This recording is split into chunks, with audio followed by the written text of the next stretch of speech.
परिचय। हे रश्मि, मधुमक्खी के छत्तों में उन छेदों को देखो। हाँ, मधुमक्खियाँ कितने सुंदर छत्ते बनाती हैं।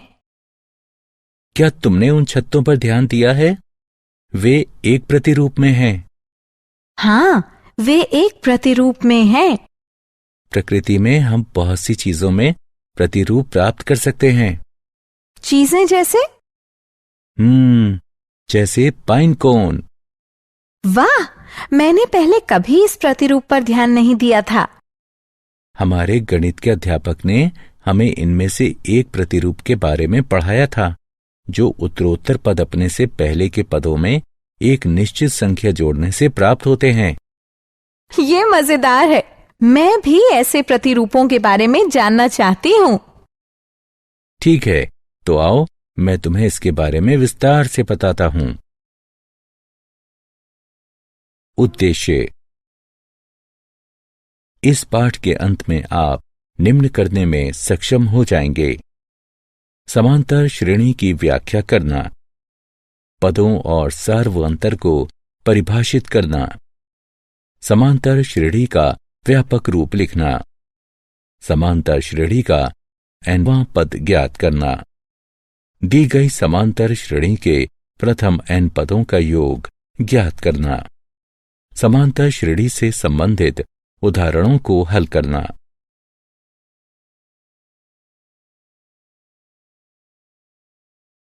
परिभाषा।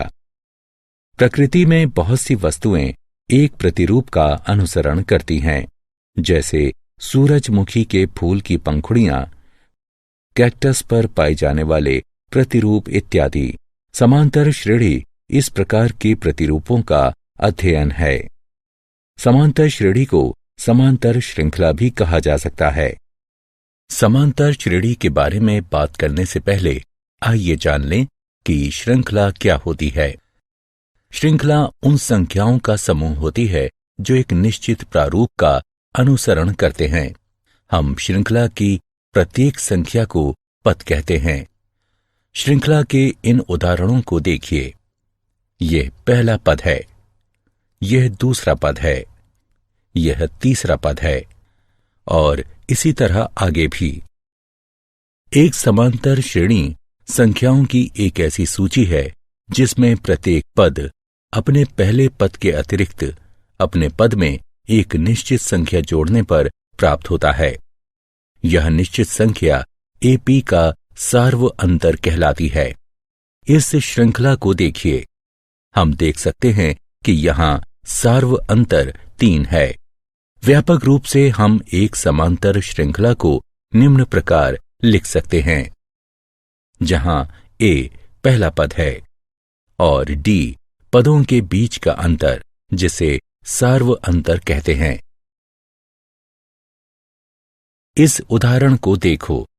हम देख सकते हैं कि इस श्रृंखला में प्रत्येक पद में 3 का अंतर है, अतः 1 बराबर 1 यानी पहला पद, और D बराबर 3 यानी पदों के बीच सार्वअंतर। A और D के प्रयोग से श्रृंखला का निर्माण करें। हम जानते हैं कि AP A जमा D, A जमा 2D, A जमा 3D आदि है।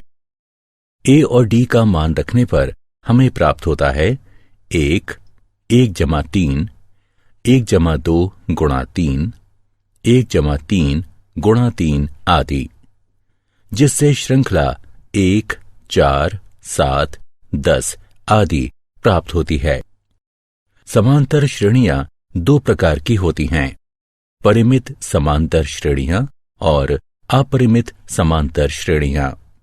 वह समांतर श्रेणी जिसमें पदों की संख्या परिमित होती है या जिसमें एक अंतिम पद होता है, उसे परिमित समांतर श्रेणी कहते हैं। और समांतर श्रेणी जिसमें पदों की संख्या अपरिमित होती है या जिसमें कोई अंतिम पद नहीं होता, उसे अपरिमित समांतर श्रेणी कहते हैं। यहां अपरिमित समांतर श्रेणियों के कुछ उदाहरण हैं। अब इस श्रृंखला को देखिए। क्या आप सार्व अंतर बता सकते हैं? हाँ, आप सही हैं। इसका सार्व अंतर ऋण 3 है।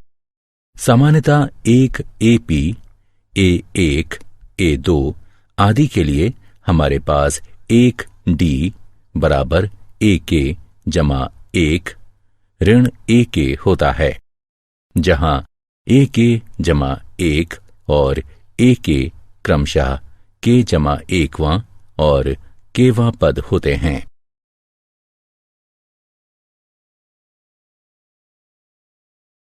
उदाहरण।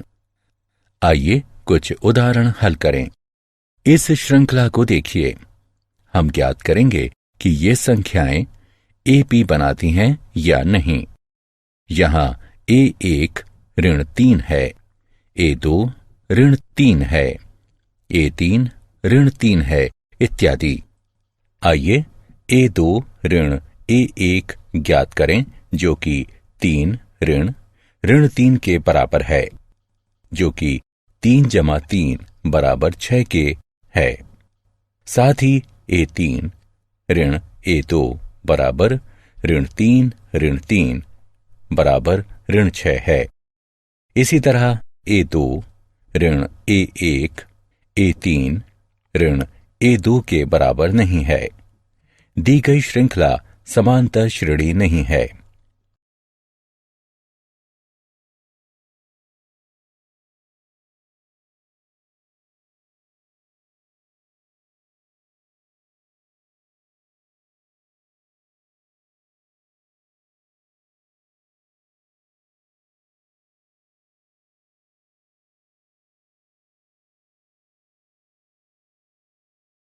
एक AP का nवां पद। यदि एक समांतर श्रेणी का पहला पद A1 है और उत्तरोत्तर पदों का सार्व अंतर D है, तो श्रृंखला का nवां पद निम्नलिखित होगा। हम जानते हैं कि इसे AP का व्यापक पद AN कहते हैं। यदि AP में M पद हैं, तो AM अंतिम पद को निरूपित करता है, जिसे कई बार L से भी निरूपित करते हैं। आइए अब nवां पद के सूत्र के प्रयोग से दी गई AP का 8वां पद ज्ञात करें। यहां A बराबर 2, D बराबर 7, घटा 2 बराबर 5 और N बराबर 8 है। हम जानते हैं कि AN बराबर A जमा N घटा 1 D।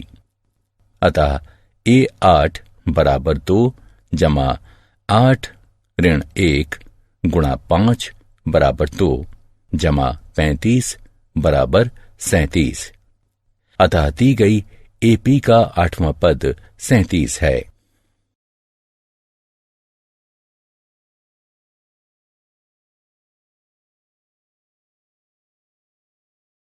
उदाहरण। वह AP ज्ञात कीजिए जिसका चौथा पद 6 और 7वां पद 9 है। हल। दिया गया है कि चौथा पद 6 और 7वां पद 9 है। अतः A4 बराबर A जमा 4 घटा 1 D।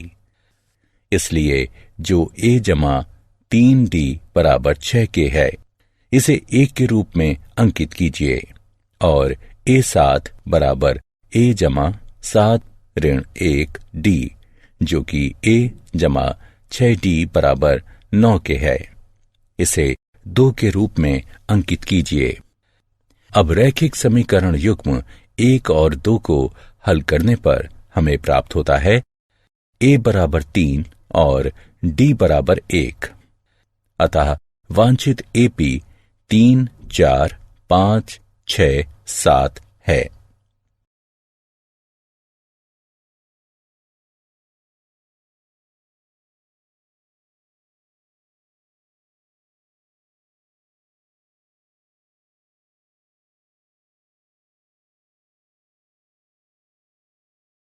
AP के प्रथम n पदों का योग। हम जानते हैं कि AP का nवां पद AN बराबर A1 जमा N ऋण 1 D होता है। मान लीजिए कि एपी के प्रथम n पदों का योग s है, अतः हमारे पास है s बराबर a जमा a जमा d जमा a जमा 2d जमा इत्यादि जमा a जमा n ऋण 1 d। इसे 1 के रूप में अंकित कीजिए। अब हम इन पदों को उल्टे क्रम में लिखेंगे, अतः हमें प्राप्त हुआ s बराबर a जमा n ऋण 1 d जमा a जमा n ऋण 2 d जमा इत्यादि जमा a जमा d जमा a। इसे 2 के रूप में अंकित कीजिए। अब एक और 2 का योग करने पर हमें निम्न प्राप्त होगा। ये एपी के प्रथम n पदों का योग है। इसे हम निम्न रूप में भी लिख सकते हैं। हम जानते हैं कि a जमा n ऋण 1 d a n है, अतः s हो जाता है n बटे 2 गुणा a जमा a n। हम अंतिम पद a n को l के रूप में भी लिख सकते हैं, अतः s हो जाता है n बटे 2 गुणा a जमा l। हम इस परिणाम का प्रयोग उस समय कर सकते हैं जब AP का प्रथम और अंतिम पद ज्ञात हो और सार्व अंतर ज्ञात नहीं हो।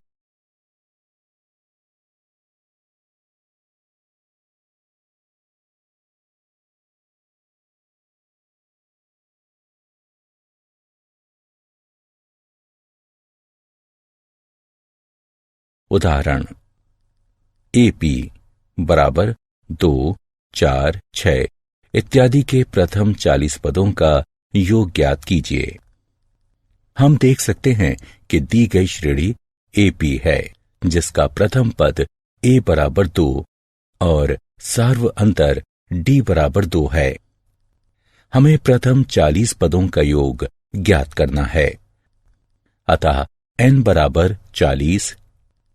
हम जानते हैं कि s बराबर n बटे 2 2a जमा n ऋण 1 d, अतः s 40 बराबर 40 2 गुणा 2 जमा 40 ऋण 1 2 बटे 2, जो कि 20 4 जमा 78 बराबर 1640 के बराबर है।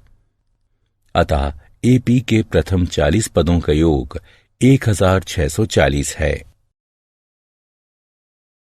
प्रथम 1000 धनात्मक पूर्णांकों का योग ज्ञात कीजिए। मान लीजिए कि s बराबर 1 जमा 2 जमा 3 जमा इत्यादि जमा 1000। AP के प्रथम n पदों के योग का सूत्र प्रयोग करने से हमें निम्न प्राप्त होगा और n का मान रखने पर निम्न। यह 500 गुणन 1001 के बराबर है, जो कि 500,500 होता है।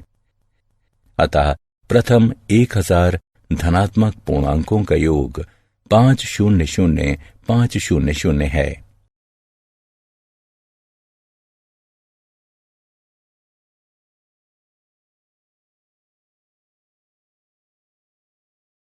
प्रथम n धनात्मक पूर्णांकों का योग ज्ञात कीजिए।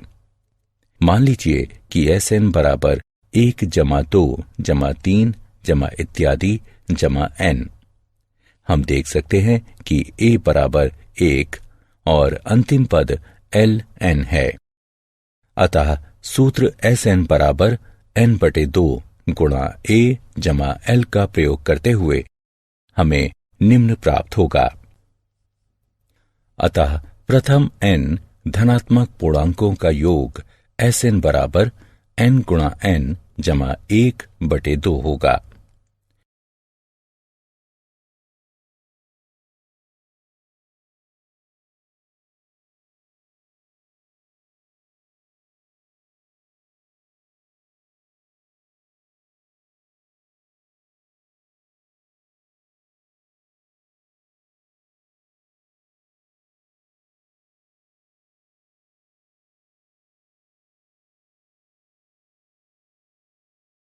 उस एपी के प्रथम 19 पदों का योग ज्ञात कीजिए जिसका nवां पद 2n जमा 1 है।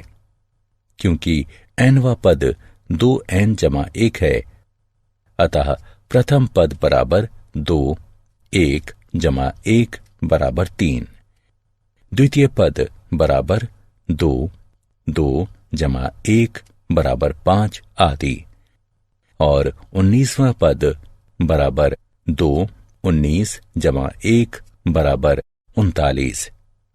अतः संख्याओं की सूची जो हमें प्राप्त होती है 3, 5, 7 इत्यादि 39। अब S19 ज्ञात करना है।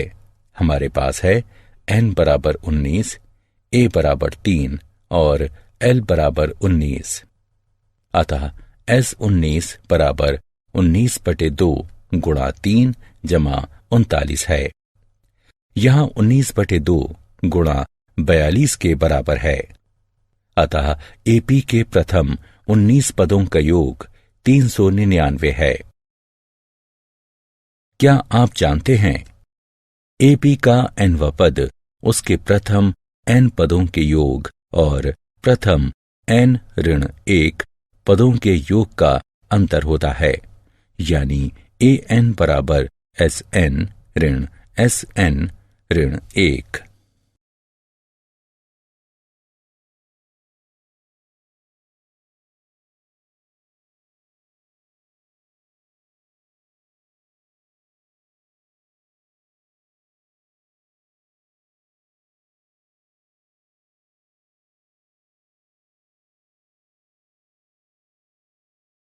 सारांश। आइए हमने जो कुछ सीखा है उसे संक्षेप में दोहराएं। एक समांतर श्रेणी संख्याओं की एक ऐसी सूची है जिसमें प्रत्येक पद अपने पहले पद के अतिरिक्त अपने पद में एक निश्चित संख्या जोड़ने पर प्राप्त होता है। निश्चित संख्या d को सार्व अंतर कहते हैं। एपी का व्यापक रूप a जमा d, a जमा 2d, a जमा 3d आदि होता है। एक एपी जिसका प्रथम पद a और सार्व अंतर d हो, उसका nवां पद या व्यापक पद an बराबर a जमा n ऋण 1 d होता है।